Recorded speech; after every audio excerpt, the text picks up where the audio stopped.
Item ಯಾವುದೇ ಇರಲಿ try ಮಾಡಿ ಆಚಿ ಚಿಕನ್ ಮಸಾಲಾ. ಬಿಕ್ಲು ಶಿವ ಕೊಲೆ ಪ್ರಕರಣದಲ್ಲಿ ಬೈರತಿ ಬಸವರಾಜ್ ಬಂಧನ ಪ್ರಕರಣಕ್ಕೆ ಸಂಬಂಧಪಟ್ಟಂತೆ ಡಾಕ್ಟರ್ ಜಿ ಪರಮೇಶ್ವರ್ ಗೃಹ ಸಚಿವರು ಪ್ರತಿಕ್ರಿಯೆಯನ್ನು ಕೊಟ್ಟಿದ್ದಾರೆ. ಹೌದು, ಅವರ ಮುಂದಿದ್ದದ್ದು ಕೇವಲ 2 ದಾರಿಗಳು.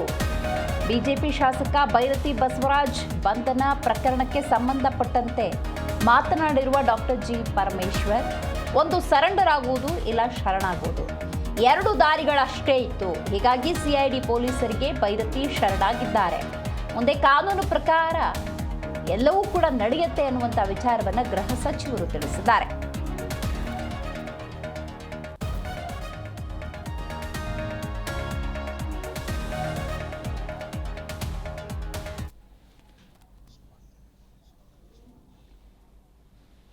ಸಿಐಡಿಯಿಂದ ಬೈರತಿ ಬಸವರಾಜ್ ಮೇಲೆ ಕ್ರಮ ತೆಗೆದುಕೊಳ್ಳಲು ಪ್ರಯತ್ನವನ್ನು ಮಾಡ್ತಾ ಇದ್ರು.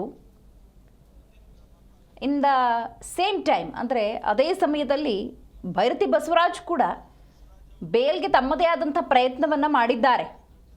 ಈಗ ಬೇಲ್ ಕೋರ್ಟ್ನಲ್ಲಿ ರಿಜೆಕ್ಟ್ ಆಯಿತು. ಹಾಗಾಗಿ ಮುಂದಿದ್ದದ್ದು ಕೇವಲ 2 ದಾರಿಗಳು. ಒಂದ ಶರಣಾಗೋದು, ಇಲ್ಲ ಅಪ್ಸ್ಕ್ಯಾಂಡ್ ಆಗಬೇಕು. ಇಂಥ ಕೇಸ್ಗಳು ಅಂತ ಸಂದರ್ಭದಲ್ಲಿ ಸರಿಯಾದಂಥ ನಿರ್ಧಾರವನ್ನು ತಗೊಳ್ಬೇಕು. ಕಾನೂನಾತ್ಮಕವಾಗಿ ನೀವು ಕಾನೂನಿನ ಕಣ್ಣಿಂದ ತಪ್ಪಿಸ್ಕೊಳ್ಳೋದಕ್ಕೆ ಸಾಧ್ಯ ಇಲ್ಲ. ಈ ಕಾನೂನಿನ ವ್ಯಾಪ್ತಿಯಲ್ಲಿ ನಾವು ಇರೋದ್ರಿಂದಾಗಿ ಈಗ ಬೈರತಿ ಬಸವರಾಜ್ ಅಂದ ಸಂದರ್ಭದಲ್ಲೂ ಕೂಡ ರಾಜಕೀಯವಾಗಿ ತಮ್ಮದೇ ಆದಂಥ ಛಾಪು ಮೂಡಿಸಿರುವಂಥ ನಾಯಕ.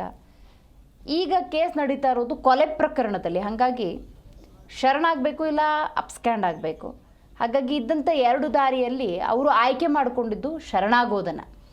ಸೊ ಹಾಗಾಗಿ ಮುಂದೆ ಏನೇನಿದು ಪ್ರೊಸೀಜರ್ಸ್ ಇರುತ್ತೆ ಕಾನೂನಾತ್ಮಕವಾಗಿ, ಅದೆಲ್ಲವೂ ಕೂಡ ನಡೆಯುತ್ತೆ ಅನ್ನುವಂಥ ವಿಚಾರವನ್ನು ಡಾಕ್ಟರ್ ಜಿ ಪರಮೇಶ್ವರ್ ಹೇಳಿದ್ದಾರೆ.